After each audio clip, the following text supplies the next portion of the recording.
La 4e édition de European Lab s'est tenue à Lyon. Il s'agit d'une plateforme européenne d'échange et de réflexion qui entend donner la parole aux nouvelles générations d'acteurs européens dans les domaines de la culture, de la création, de l'innovation, des nouveaux médias et de l'entrepreneuriat.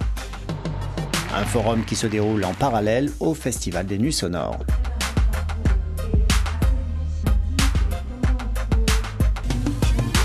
Il y a une fatalité aujourd'hui du personnel politique, des médias aussi en partie, une fatalité qui est très dangereuse et qui me paraît presque plus dangereuse que le résultat lui-même. Mais je crois que c'est plus la désaffection du projet politique européen tel qu'il est construit aujourd'hui, c'est-à-dire trop financier, trop technocratique, etc., que du projet européen lui-même. Ce dont il faut reparler aujourd'hui, c'est d'Europe, mais vraiment de la vie des Européens et de ce que c'est que ce projet, en quoi est-ce que nous sommes des Européens et qu'est-ce que nous voulons vivre aujourd'hui.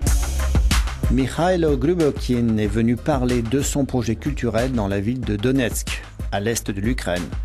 Il s'agit d'une plateforme dédiée aux acteurs culturels de la ville. Elle revendique une culture partagée et indépendante.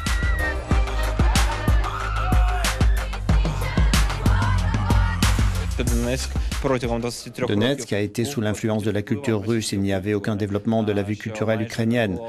On avait de la télévision russe, de la musique pop russe, etc. et aucun produit culturel ukrainien. Et donc, je pense que la culture pourrait et devrait être une bonne fondation pour réunir les gens.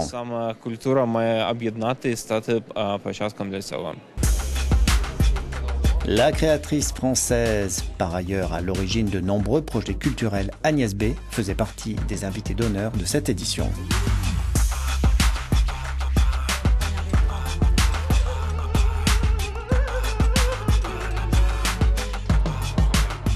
On découvre les autres à travers la culture, on découvre la différence et tant mieux. La différence c'est notre richesse, alors qu'en ce moment la différence c'est une plaie, c'est ridicule, c'est dramatique. La culture a toujours été un moteur important pour faire avancer l'idée européenne. À une époque où le nombre des opposants à l'Europe grandit, il devient de plus en plus urgent de trouver de nouvelles formes de politique culturelle pour stimuler de l'appétit pour l'Europe plutôt que de la frustration. Wolfgang Spindler aus Lyon für Euronews.